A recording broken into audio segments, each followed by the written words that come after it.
Good morning, everyone. Good morning. We got a lively crowd. Good morning. We're about to begin.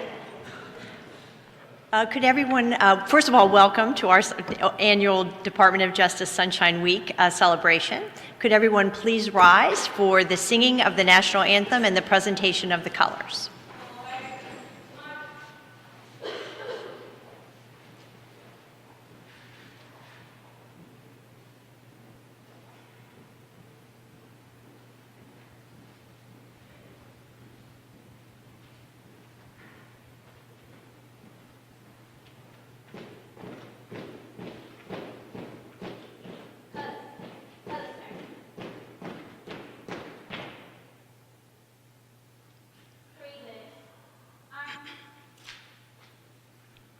Oh, say, can you see by the dawn's early light what so proudly we hailed at the twilight's last gleaming, whose broad stripes and bright stars through the perilous fight o'er the ramparts we watched were so gallantly streaming, and the rockets' red glare, the bombs bursting in air, gave proof through the night that our flag was still there.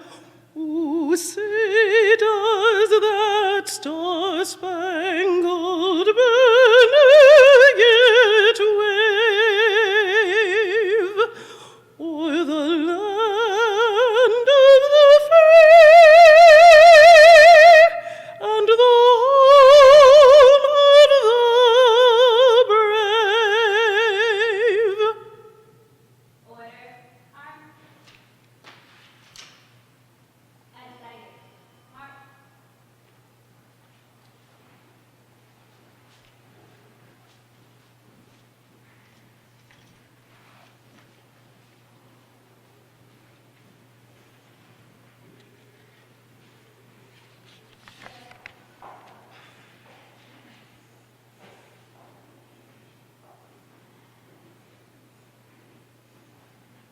Thank you. Please be seated.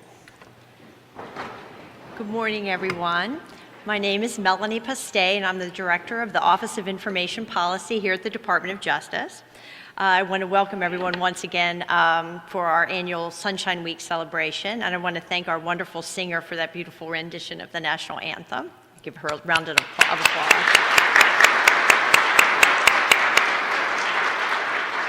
This Sunshine Week marks the 10th anniversary of the issuance of the Department of Justice FOIA guidelines.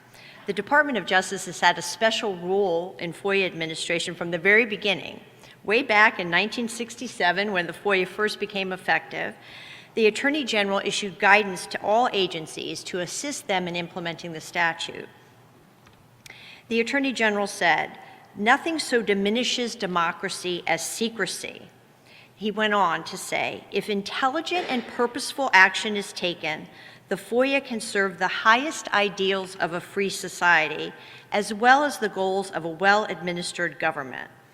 Decades later, the Department of Justice's own FOIA guidelines stress that FOIA reflects our fundamental commitment to open government, and that the responsibility for effective FOIA administration belongs to all of us. Leading those efforts at each agency is the Chief FOIA Officer.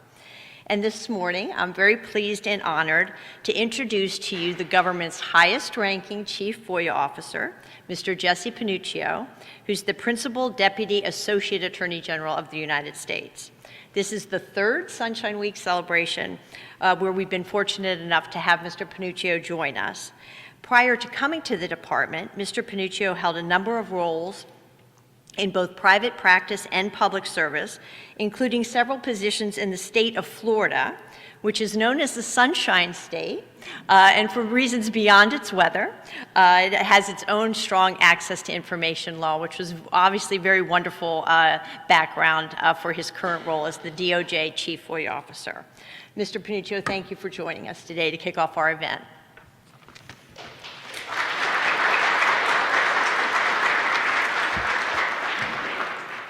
Well, thank you very much, Melanie, for that introduction and for your exemplary leadership on government transparency. I've now had the pleasure of working with you for more than 2 years on these issues, and as you said, this is our third Sunshine Week together that we've kicked off together. Thank you for your tireless efforts and excellent work as a government leader on the FOIA, both policy and administration. The American people are very fortunate to have you in their service, so thank you. The same holds true for the many professionals here today who have devoted their careers to government transparency. Welcome all of you to the Department of Justice. We are so pleased you could join us for this year's kickoff event for Sunshine Week. This week is an opportunity for us to recognize the importance of transparency in government and the many contributions that civil servants dedicated to that goal. You should be proud that you are stewards of a great tradition. One of the underpinnings of our Republican government, in which the people are sovereign, is that the public has both a right and a need for information about the affairs of state. The connection between transparency and good government is a pillar of our political philosophy, an idea that permeated founding-era thought. For example, the great political philosopher and economist Jeremy Bentham, in a 1791 essay on political tactics, devoted the second chapter to discussing what he called the idea of publicity. Sorry about that. He explained that publicity of government proceedings is the fittest law for securing the public confidence and causing it constantly to advance toward the ends of its institution. The efficacy of this great instrument, publicity, Bentham said, extends to everything: legislation, administration, and judicature. Without publicity, Bentham warned, no good is permanent. Under the auspices of publicity, no evil can continue. Bentham outlined the many benefits of openness in government. It constrains government officials to perform their duty. It secures the confidence of the people and their assent to the measures of government. It enables the governors to know the wishes of the governed. It enables the electors to act from knowledge in casting their ballots for their representatives. And it provides government officials the means of profiting by the information of the public. Across the Atlantic, American revolutionaries sounded the same theme. Patrick Henry, for example, declared to the 1788 Virginia Ratifying Convention that one of his objections to the proposed Constitution was that it did not mandate sufficient publicity of congressional proceedings. He argued that the liberties of a people never were, nor ever will be, secure when the transactions of their rulers may be concealed from them. Although that first generation of Americans fostered accountability in their new federal government through a number of constitutional provisions, Patrick Henry was perhaps prescient in realizing that a free people might ultimately demand more information about the affairs of government. The 1967 Freedom of Information Act represents one great advancement towards that end. The FOIA, with its congressional exemption, might not have fully satisfied Henry. He was, after all, objecting to the lack of required publicity for the legislative branch. But the FOIA, nonetheless, has become a powerful tool in ensuring Americans have access to a broad swath of government information. Today, those who use the FOIA run the gamut from traditional news media to newer online-only media outlets, to advocacy organizations, to, most importantly, individual citizens. We have seen time and again government officials and programs held accountable and made better based on records sought by ordinary citizens. Now, this is not to say that any and all information held by the government should become public on demand. Even Patrick Henry, in his animated plea to the Virginia Ratifying Convention, recognized that while it is an abomination to cover with the veil of secrecy the common routine of business, some government information, such as that relating to military operations or affairs of great consequence, must be kept secret until the end which required their secrecy should have been effected. The FOIA, with its exemptions for certain sensitive information, attempts to strike this balance. The difficult but critical work of policing these boundaries falls to you, the federal government's FOIA professionals. We know the burden of that work grows by the day. Each year, we set a new record for the number of FOIA requests. Just this past fiscal year, the Department of Justice received more than 96,000 requests, an increase of 12,000 from the prior year. Every request is important, and a great number of them come from individual Americans seeking records relating to their own interactions with the government. Unfortunately, as with everything in life, there are excesses, and those excesses strain the system. Some groups have turned FOIA into a means of generating attorney's fees or of attempting to shut down policymaking. Immediate litigation has become a feature of FOIA administration rather than a last resort, and the result is often that large and complex requests by institutional actors are moved by court order ahead of requests by average citizens. It is you, the FOIA professionals, who have to manage these and many other challenges to ensure that the FOIA is still a vibrant means of ensuring government transparency. Given the demand and importance of this work, during Sunshine Week, the Department takes a moment to thank the devoted professionals across agencies who perform the endless, sometimes painstaking, work of processing FOIA requests. Your burdens are weightier than ever, but your professionalism endures. Please know that we appreciate you and the work you do in helping to secure the liberty promised at our founding through accountable government. We will later recognize the outstanding work of some of our colleagues, and we hope their work will serve as an inspiration to all who hold positions of public trust. For my part, I'd like to take a moment to recognize Jeff Hall, a senior counsel in my office, who has done outstanding work on FOIA issues for the last 2 years. Thank you, Jeff. Here at the Department of Justice, we take very seriously our responsibility to encourage government-wide compliance with the FOIA. We must all continually review our policies and practices to ensure that records are released lawfully and efficiently. I have taken great pride in serving as the Department's Chief FOIA Officer and ensuring that our FOIA programs are equipped to handle the Department's FOIA responsibilities. Since our 2009 FOIA guidelines were issued, the Department has emphasized that improving FOIA performance requires the active participation of Chief FOIA officers. Earlier this year, I issued a memorandum to all agency general counsels and Chief FOIA officers stressing this point and asking that all agencies ensure what's required by statute, which is that high-ranking officers serve as the Chief FOIA officers in their agencies.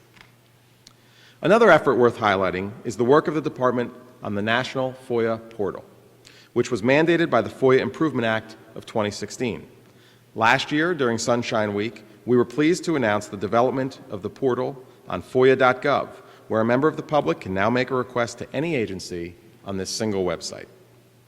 Since the release of the National FOIA portal, FOIA.gov has received over 1 million page views, and nearly 9,000 requests have been submitted to various agencies through that website. I want to thank all the agencies that worked with us to achieve that initial level of interoperability with the portal. This significant IT project was completed on schedule and worked from the very beginning. It should serve as an example to the rest of the government. Building on these efforts, just last month, DOJ and OMB issued joint guidance to agencies on becoming fully interoperable with the portal. This joint directive provides 2 ways for agencies to achieve full interoperability based on how they are currently tracking and managing their own FOIA requests.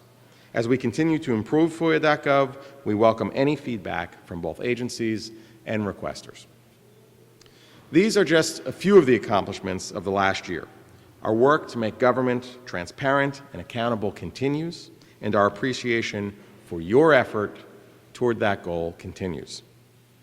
As a closing thought, I'll leave you again with the wisdom of Bentham, who said, quote, "Of 2 governments, one which should be conducted secretly and the other openly. The latter would possess a strength, a hardihood, and a reputation which would render it superior to all dissimulations of the other." Thank you very much, and enjoy Sunshine Week.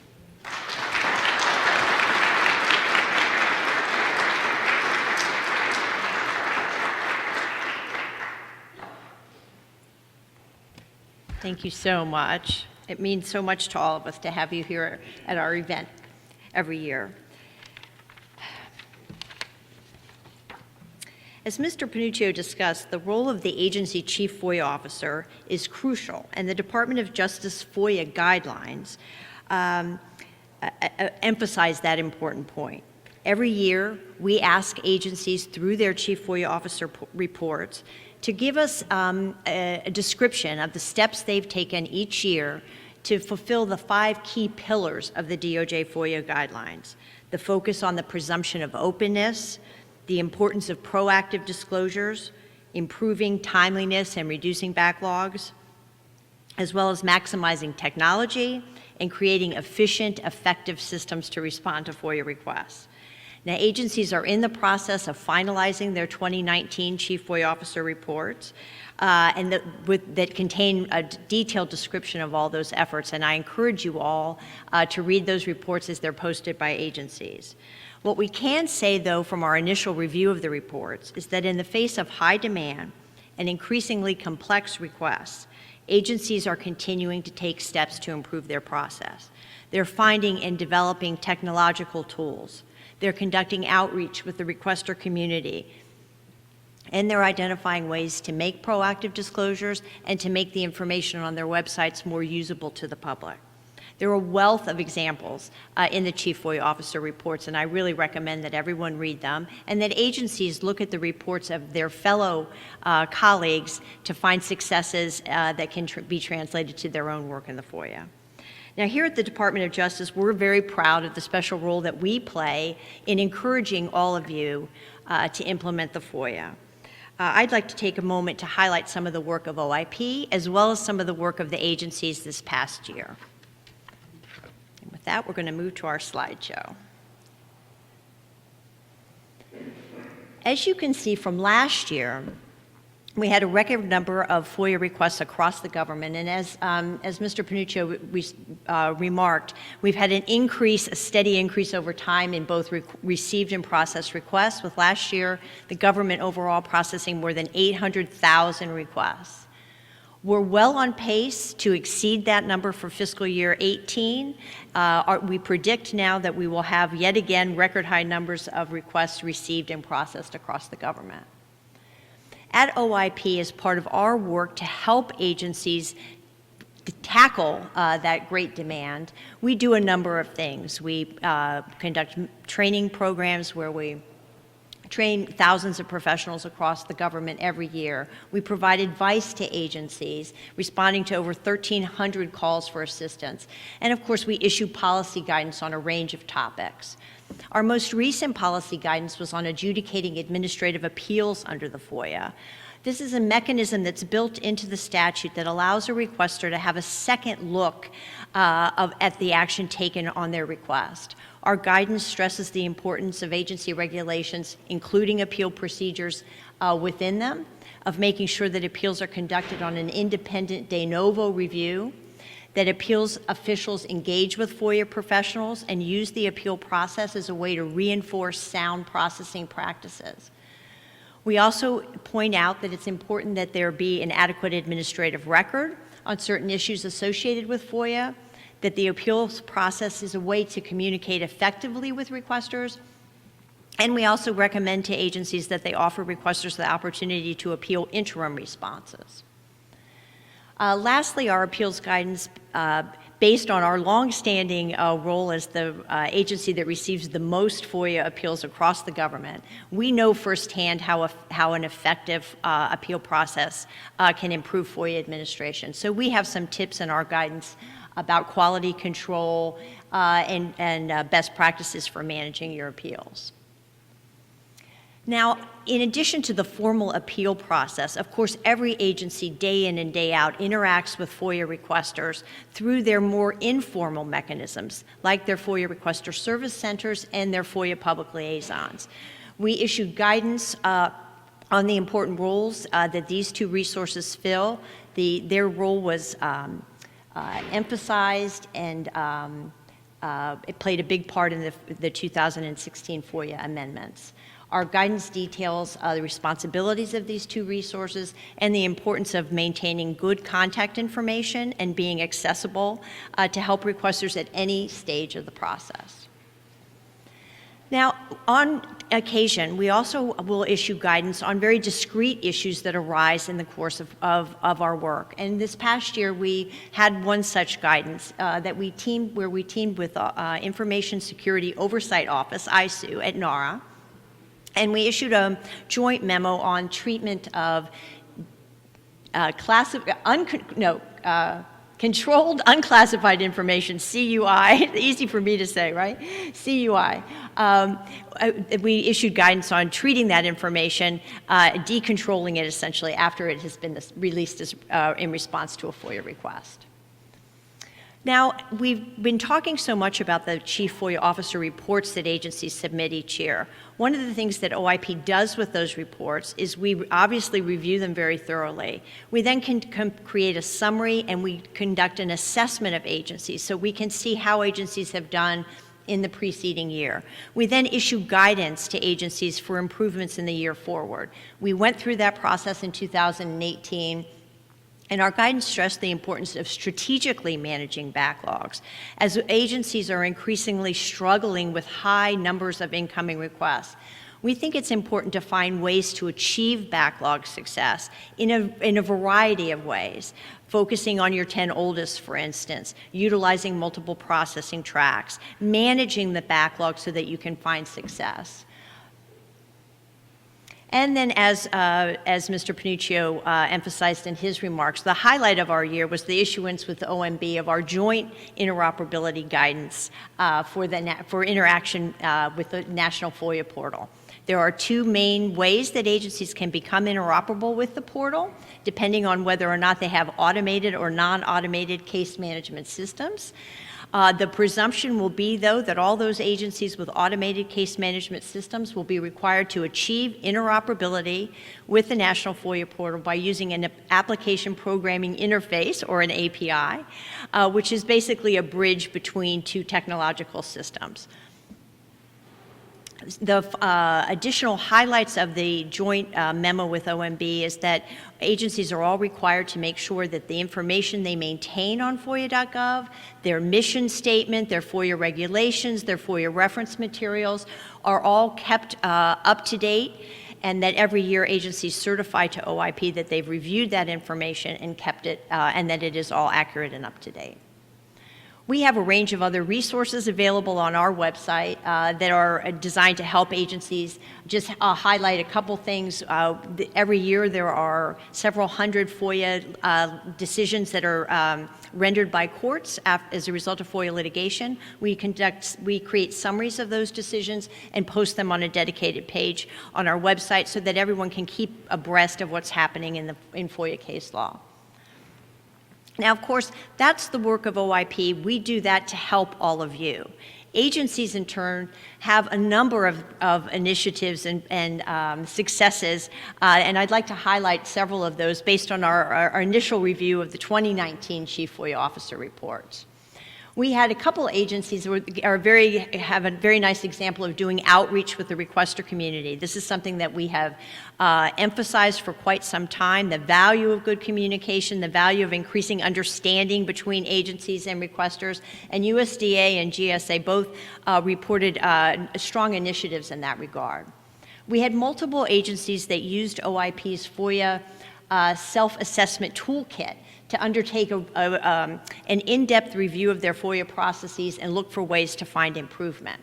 As a result of that, we had a very nice success story from the Merit Systems Protection Board, where they did a self-assessment and then set new processing goals, tracked metrics, had bi-weekly hands-on meetings, and ended up with a 33% reduction in their backlog, something I think that many other agencies would love to be able to accomplish.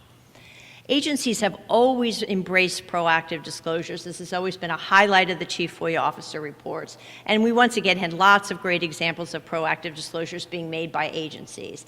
The Peace Corps, for example, posts country impact studies and policies and reports. They can all be searched by topic, by year, by country. The Federal Trade Commission posted an independent privacy assessment and correspondence between FTC and Facebook as a result of the intense public interest that topic had been generating. The Securities and Exchange Commission launched an investor protection search tool on their website, and it's intended to help the public make informed investment decisions and to avoid financial fraud. And in addition to just posting material, agencies are always looking for ways to make posted material more useful and more helpful to the public. We have an example here where the Corporation for National and Community Service redesigned its website to make it easier to find crucial information, and they have seen a 180% increase in traffic to their website since they've launched it.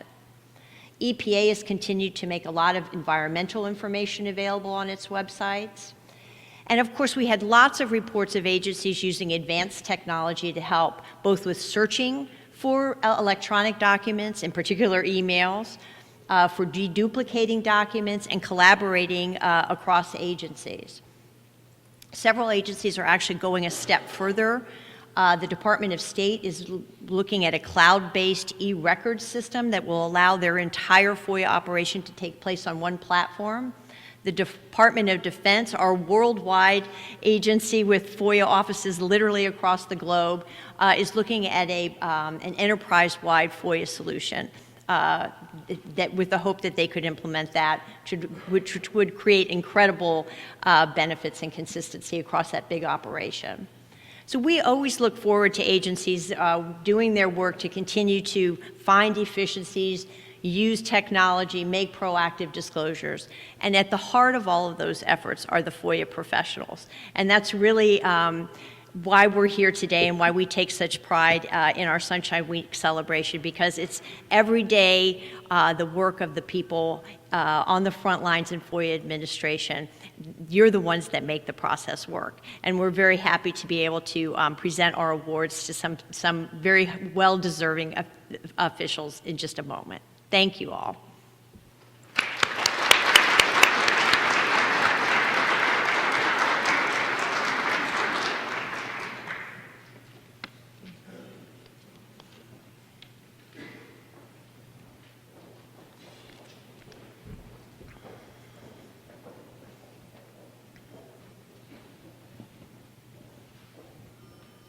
While FOIA may be everyone's responsibility, in the words of the DOJ FOIA guidelines, it's the FOIA professionals who regularly engage with requesters day in and day out. They are the ones that help realize FOIA's aim of a more well-informed citizenry. The department has long recognized the critical importance of FOIA professionals who are responsible for this day-to-day implementation of the law. I feel really fortunate to know and work with so many FOIA professionals across the government, and I can attest to the dedication that they bring to this task. They are the heart of the critical services that agencies provide to the American people each and every day.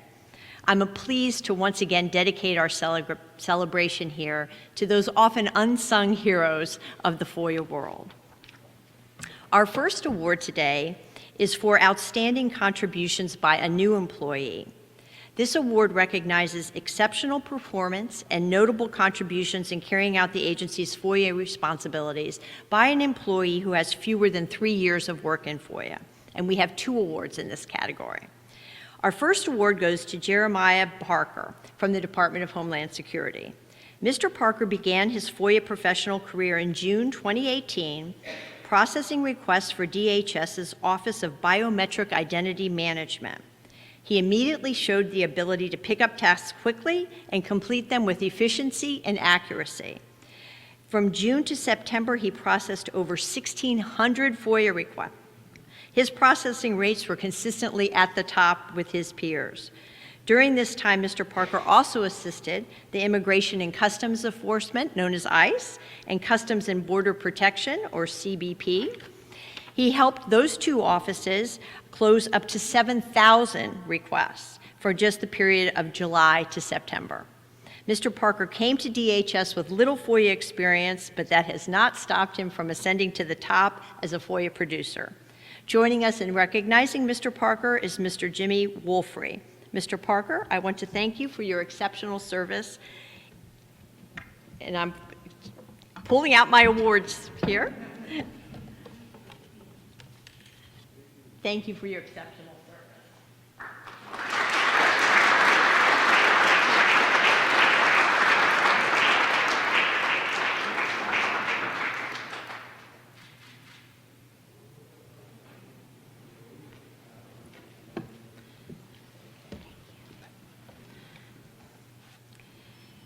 Our second award in this category goes to Sarah Naku from the Office of Government Ethics. The Office of Government Ethics has received an unprecedented 450% increase. I emphasize that. It's quite daunting just to even hear it. 450% increase in incoming FOIA requests. In January of 2018, Ms. Naku arrived at OGE with a mandate to reduce the backlog. In the course of the past year, she closed 71 of OGE's largest and most complex requests, including 42 backlog requests from fiscal year 2017. Thanks in large part to her efforts, OGE reduced its backlog by approximately 56%. Joining us in recognizing Ms. Naku is Ms. Diana Viu. Ms. Naku, I'd like to thank you for your exceptional service.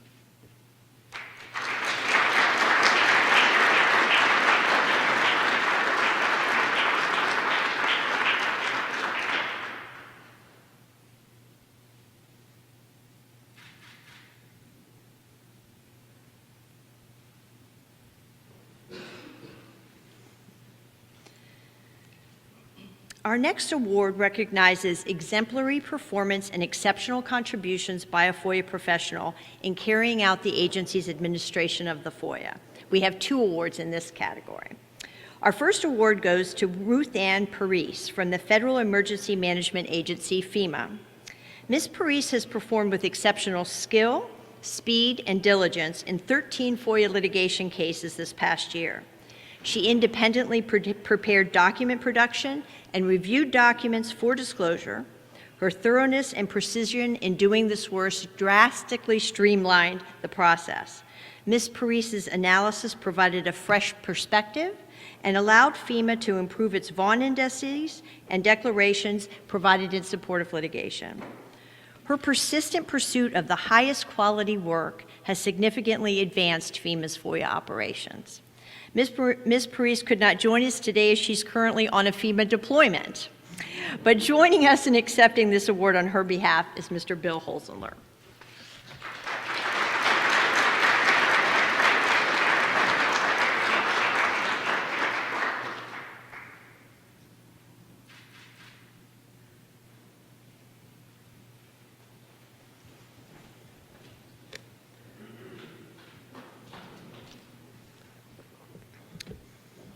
Our second award in this category goes to Robin Carl and Catherine Carpenter from the Federal Bureau of Prisons.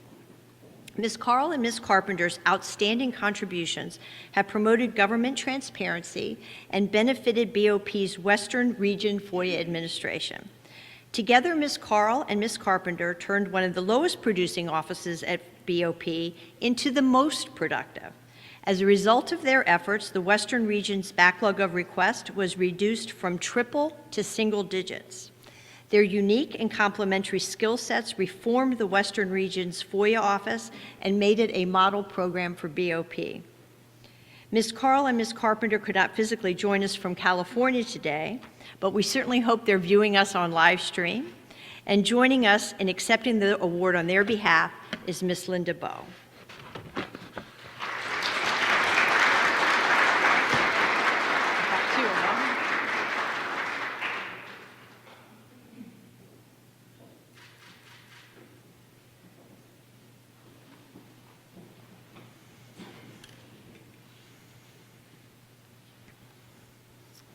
Our next award category is for exceptional service by a team of FOIA professionals, and we have 3 awards in this category.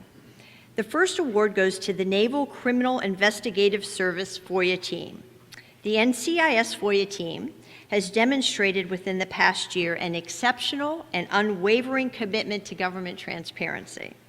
Responsible for one of the busiest FOIA programs in the Department of the Navy, NCIS reduced its backlog of requests by 23% and its backlog of appeals by 48%. Statistics alone do not fully measure the excellent work of this team, as they managed to process cases that were often remarkably difficult and complex. The team further increased the public's access to information, they proactively posted documents of interest to the public, and they implemented technology to process frequently requested audiovisual records. Joining us in recognizing the NCI team is Mr. Mark Russ. I want to just, though, give you the names of all the people on the team, because you are certainly worthy of acknowledgement.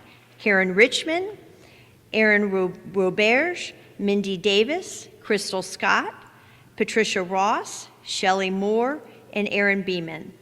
Thank you to the team.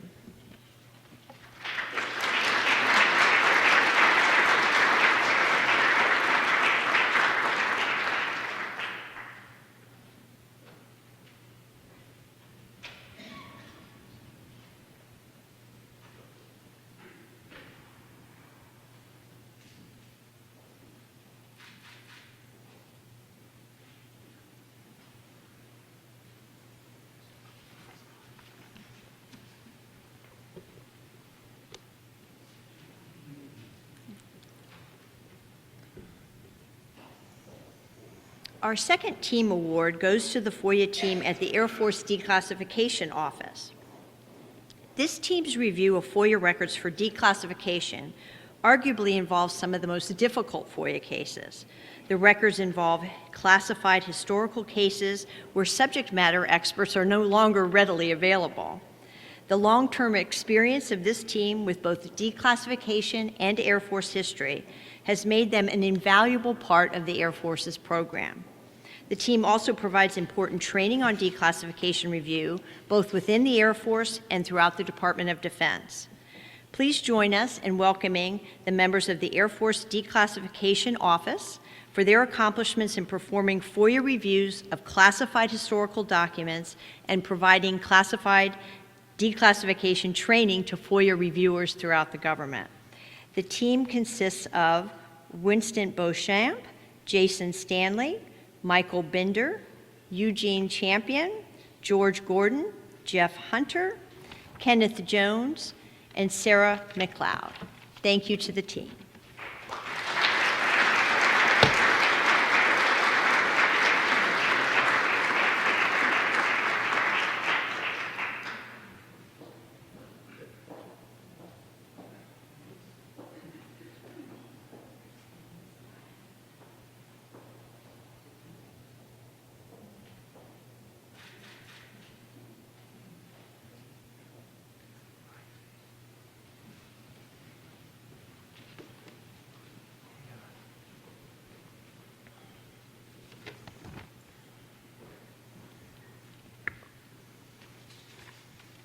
Our third award in this category goes to the FOIA team at the Army Corps of Engineers in Alaska.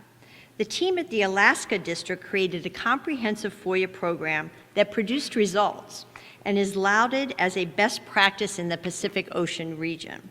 The team transformed its program by embedding FOIA as part of each employee's work and records management.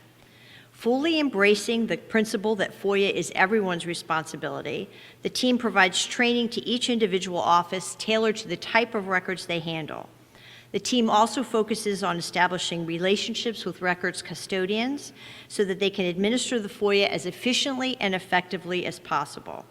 Through their efforts, the Alaska Division has made FOIA part of its core mission.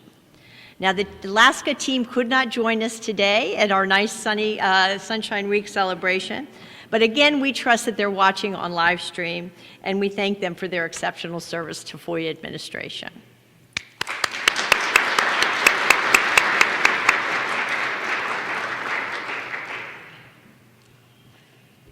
Our next award category is for exceptional advancements in the area of IT to improve FOIA administration. This award recognizes exceptional achievements in utilizing technology to make information more accessible. We are very proud to be able to award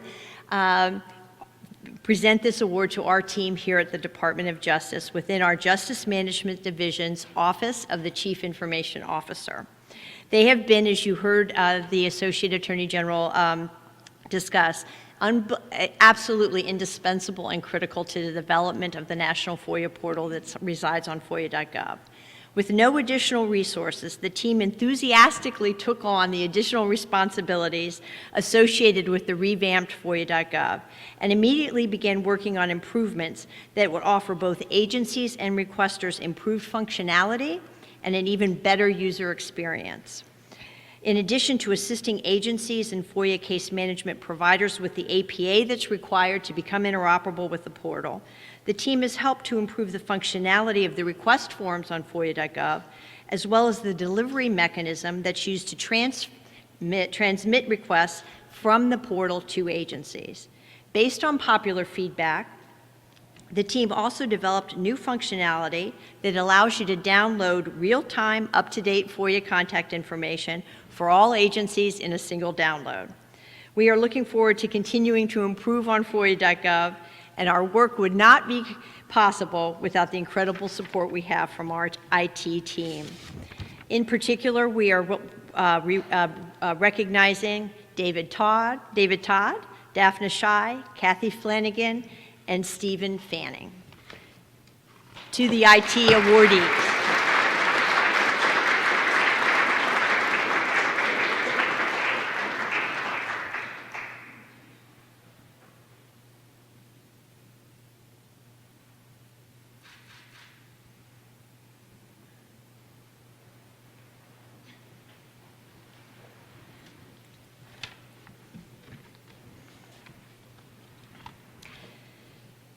Our next award category, and our final award, but our most important one, is the Lifetime Service in FOIA Administration Award. It's a little bit bittersweet, I think, for many of us in the room when we see who's on the stage to accept it. The Lifetime Service Award recognizes those professionals with at least 20 years of work in FOIA who have demonstrated high standards of excellence and dedication throughout their career. This year, our Lifetime Service Award goes to Jim Hogan. Mr. Hogan is currently the Chief of DoD FOIA Policy in the Office of the Secretary of Defense, the Directorate for Oversight and Compliance. Mr. Hogan's FOIA career began in 1995 when he was assigned to the Secretary of Defense's FOIA team, right at the Pentagon, when he was assigned as an active duty Air Force officer. I have a particular affinity for Mr. Hogan because of his Air Force connection. As an Air Force action officer, Mr. Hogan processed thousands of FOIA requests and appeals for records related to topics such as DoD involvement in the siege at Waco and the shooting down of Black Hawk helicopters in Somalia. Mr. Hogan's military experience flying special operations support missions over Central America in the 1980s served him particularly well in understanding the sensitivities of the Black Hawk records he reviewed. Mr. Hogan was also instrumental in the development and implementation of the DoD FOIA Improvement Plan in 2006, which led to a 43% decrease in DoD's FOIA backlog between 2009 and 2013. Since 2006, Mr. Hogan has served as DoD's FOIA Public Liaison, and he has helped many hundreds of FOIA requesters with their requests. An experienced FOIA instructor, Mr. Hogan has taught FOIA classes to thousands of participants across the Department of Defense and across other agencies. Perhaps paramount to Mr. Hogan's accomplishments is his focus on providing policy guidance and advice within DoD. He firmly believes that to do that, he must be familiar with the issues that the FOIA professionals face out in the field. He therefore makes sure that he is accessible to them all the time. His accomplishments over the past 24 years have contributed greatly to the success and world renown of DoD's FOIA program. Joining us in recognizing Mr. Hogan is Ms. Ju Chung. And Mr. Hogan, with bittersweet feelings, I want to honor you with this Lifetime Achievement Award.